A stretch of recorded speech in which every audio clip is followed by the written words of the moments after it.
You've probably heard of the Redbirds, that fleet of cars painted in that signature red. But they only actually became Redbirds in the 1980s. The IRT types that were classified as Redbirds were the R26s, R28s, R29s, R33s, and R36s. Let's see where they started. It's the late 1950s. The IRT has recently closed the Manhattan Ls and is just finishing retiring their high Vs, but the low Vs are quickly aging. The R12 to R22s were successful, but some changes had to be made before new cars were purchased. 110 R26 cars were ordered from American Car and Foundry, entering service in 1959. The main difference between the R26s and the previous R22s was that the R26s were built as semi-married pairs. They were built to run as married pairs, but a special coupler was used between the cars so they could be uncoupled if needed.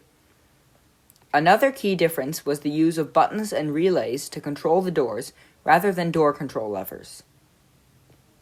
100 follow-up cars of contract R28 arrived the next year in 1960. These were practically identical to the R26s.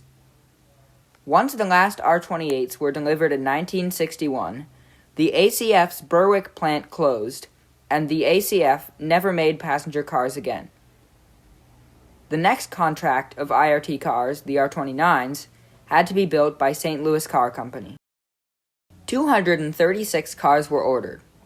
They were very similar to the R26s and R28s, but used link bars between the cars, meaning that the pairs were permanent and were only meant to be separated in shops.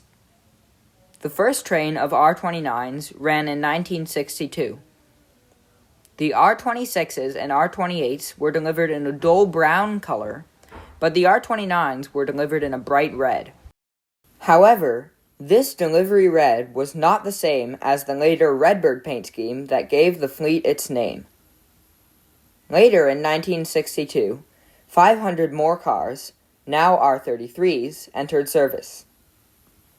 Now that IRT cars were arranged in married pairs rather than single units, trains on the Flushing line couldn't have the required 11 cars, so 40 single-unit R33 singles were ordered, entering service on the 7 in 1963.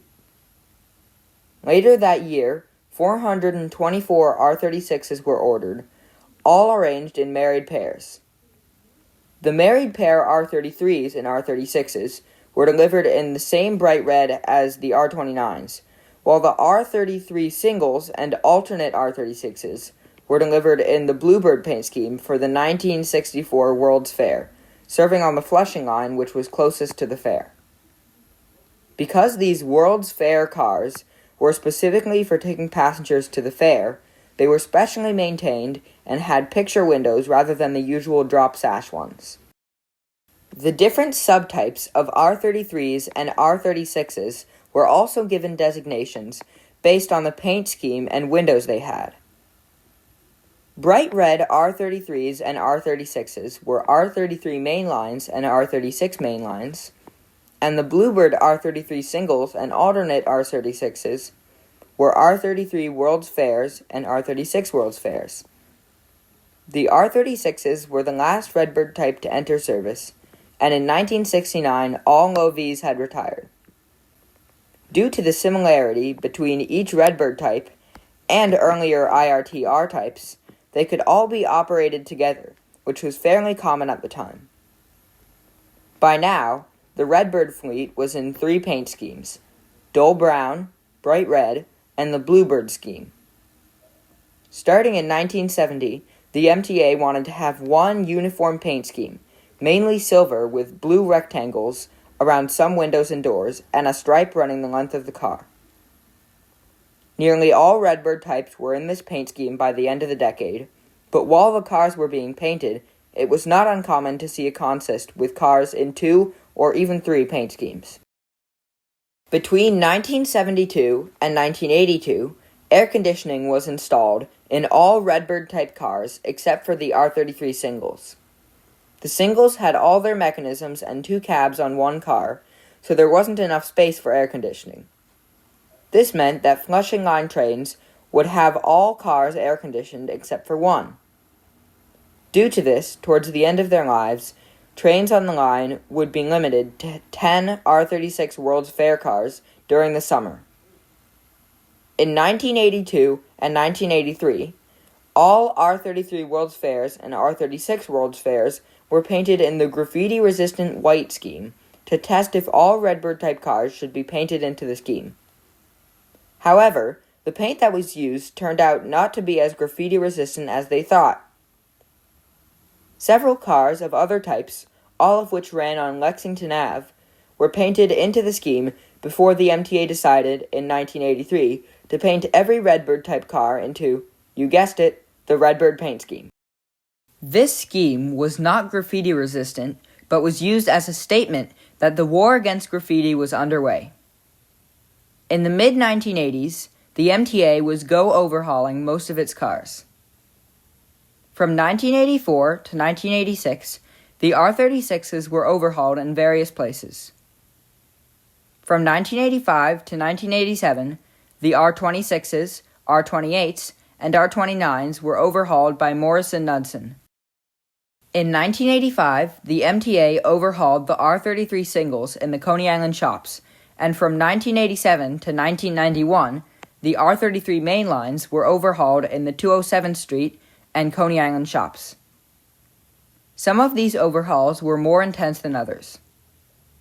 During these overhauls, all Redbird types were painted into the Redbird scheme, as well as receiving technological upgrades.